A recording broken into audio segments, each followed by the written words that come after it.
Feliz y bendecido viernes, mis hermanos queridos. El día de hoy la liturgia es hermosísima, trata de llevarnos a un sumario de todo lo que hemos venido recordando, reflexionando al respecto de lo que ha sido los libros de Primera de Samuel, Segunda de Samuel y los inicios de Reyes, en especial tratando de cifrar lo que ha sido el impacto que ha tenido el rey David en la historia de la salvación. Un gran episodio de un hombre lleno de fe, de un hombre que tuvo sus debilidades, sus caídas, pero que tuvo siempre la búsqueda de estar cercano al Señor, el reconocimiento de su pecado y la búsqueda también de que el Señor le perdonara, le otorgara de su misericordia, de su providencia. Siempre confiando en el Señor, él regresaba después de haber cometido sus errores. Un ejemplo grande para usted y para mí. No creer que porque ya cometimos un error, el Señor nos va a desamparar. No, esa no es la actitud de Dios. Es lo que enseñan muchas gentes por allá, que tienen hasta veces por temor querer meter la fe en los seres humanos, y eso no es correcto. Esa no es la postura, no ha sido nunca la postura de Dios en toda la historia de la salvación.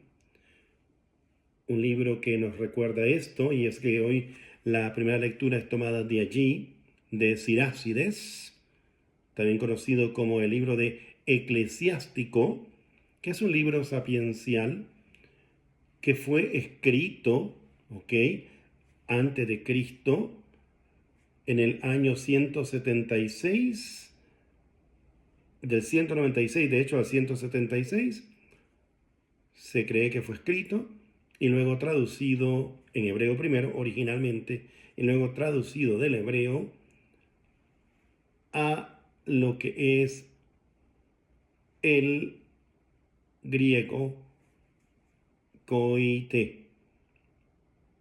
Eso fue como en el año 117. Es un libro que se considera apócrifo, puesto que la Biblia hebrea no quiso incorporarla, mas sí la Septuaginta, que es la Biblia que se cree que los apóstoles ocuparon y que Cristo mismo hace mención en varias de sus alocuciones que nos narran los evangelios. Importante tener muy en cuenta esto para tener conocimiento. Y como sé que muchos de mis hermanos separados no tienen esto en su Biblia, les voy a leer la primera lectura para que vean que no hay nada contrario. Por contrario, su objetivo primordial fue el de dar a conocer un poco más la historia de lo que era el pueblo, de lo que había sido vivencias del pueblo judío a aquellos que estaban en la diáspora, o sea, que habían salido ya al exilio de Israel. O sea, que tiene un buen objetivo, un gran objetivo. Y por eso es que hace mención de un sumario de quién fue David, para hacerles conocer a esto la historia de el pueblo de Israel. Se inicia, si vamos a ver la historia, cuando se quiera una vez quieran leerlo, desde el capítulo 44, pero hoy vamos a nada más referirnos en el capítulo 47 de lo que fue David, en la historia del pueblo. Lo voy a leer textualmente porque sé que muchos de ustedes no lo tienen en sus Biblias. Y si la van a buscar allá, la van a encontrar. Yo aquí se las leo de nuestra Biblia católica, que así lo tiene y lo posee, porque nosotros sí hacemos uso de aquellos libros aprobados durante la versión de la Septuaginta. Escuchamos. Como grasa separada en el sacrificio de comunión, así fue David entre los hijos de Israel. Jugó con los leones como si fueran cabritos y con los osos como si fueran corderos. ¿Acaso no mató de joven al gigante y quitó el oprobio del pueblo, lanzando la piedra con la honda y abatiendo la arrogancia de Goliat? Recuerden, el objetivo primordial de este libro es el de enseñar la historia del pueblo de Israel, a aquellos nuevas generaciones que lo necesitaban. Ahorita está refiriéndose a el rey David, un personaje significativo para todos nosotros y muy en especial para el cristianismo. Porque invocó al Señor Altísimo, que dio vigor a su diestra, para aniquilar a un potente guerrero y reafirmar el poder de su pueblo. Por eso le atribuyeron la gloria de 10,000 y lo alabaron con las bendiciones del Señor, ofreciéndole la diadema de gloria. Pues él aplastó a los enemigos del contorno, aniquiló a los filisteos, sus adversarios, para siempre quebrantó su poder. En todas sus acciones daba gracias al Altísimo, el Santo, proclamando su gloria. Siempre destaca esa relación que David tuvo con Dios, intrínseca, íntima, de amor, de misericordia de parte de Dios para con él, puesto que no era un hombre totalmente santo. Cometió errores como usted y como yo, mis estimados hermanos. Con todo su corazón entonó himnos, demostrando el amor por su Creador. Eso fue lo destacado de David, que siempre tenía la búsqueda del Señor pese a sus desavenires. Dio esplendor a las fiestas, embelleció las solemnidades a la perfección, haciendo que alabaran el santo nombre del Señor y que el santuario resonara de cánticos desde la aurora. Crítica que le hicieron, ¿se acuerdan? Bien, porque él era dado a cantarle al Señor, a danzarle al Señor, vivir en ese espíritu de intimidad con el Señor. El Señor le perdonó sus pecados, no es que digamos que es un santo, y exaltó su poder para siempre. Le otorgó una alianza real y un trono de gloria en Israel. Ya hace mención a la realeza de Cristo Jesús, que proviene del rey David. Él es descendiente de esta promesa. Después de él subió al trono un hijo sabio, que gracias a él vivió en la prosperidad. Salomón reinó en tiempos de paz. Dios le concedió una tranquilidad total para que levantara un templo en su nombre y edificara un santuario eterno.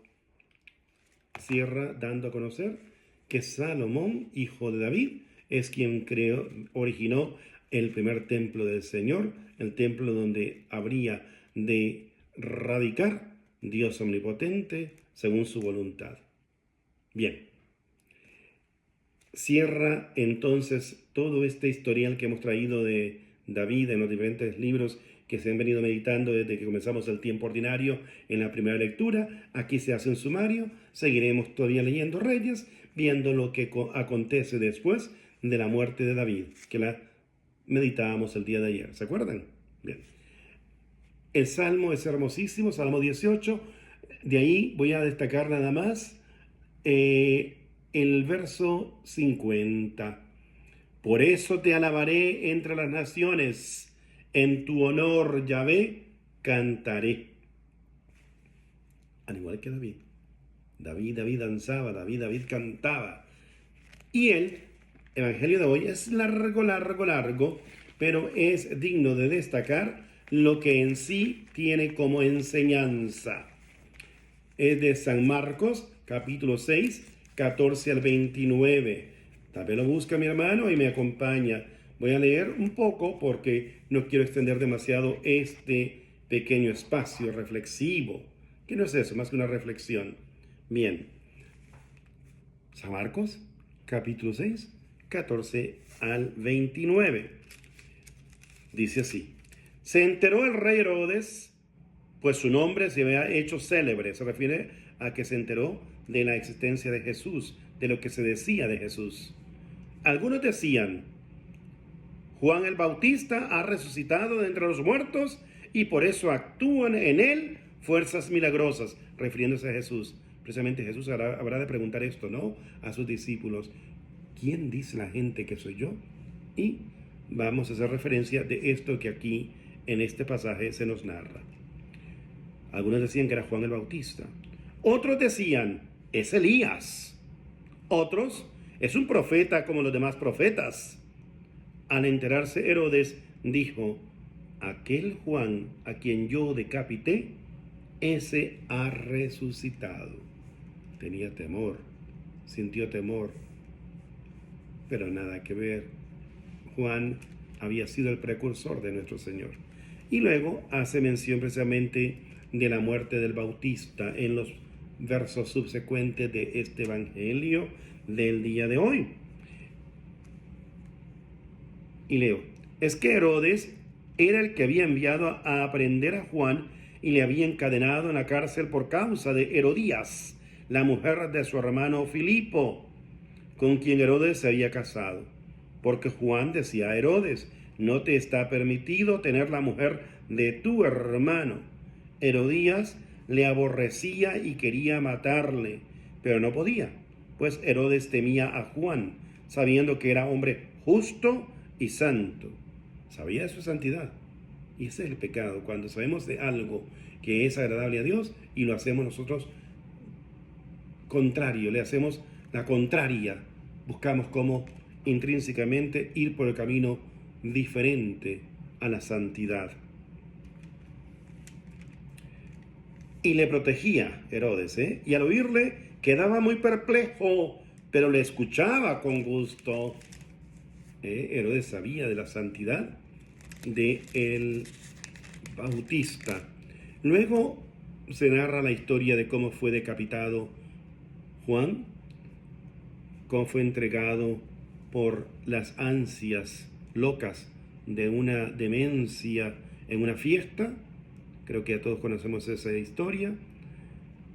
Voy a terminar nada más haciendo referencia a la parte final de este evangelio. Al enterarse a sus discípulos, vinieron a recoger el cadáver y le dieron sepultura a Juan. Este evangelio nos hace recordar a nosotros hoy la búsqueda que debemos de tener siempre de esa cercanía con el Señor para evitar caer en los excesos. No solamente agradarnos con escuchar la palabra, que es lo que Herodes hacía, sino llevarla a la práctica, ponerla en nuestros corazones y hacerla vida, vida, vida. No es tanto creer en el Señor, sino creerle al Señor y que Él venga a ser Señor de nuestras vidas. Que sea por siempre bendito y alabado el dulce nombre de Jesús, nuestro Señor y Salvador.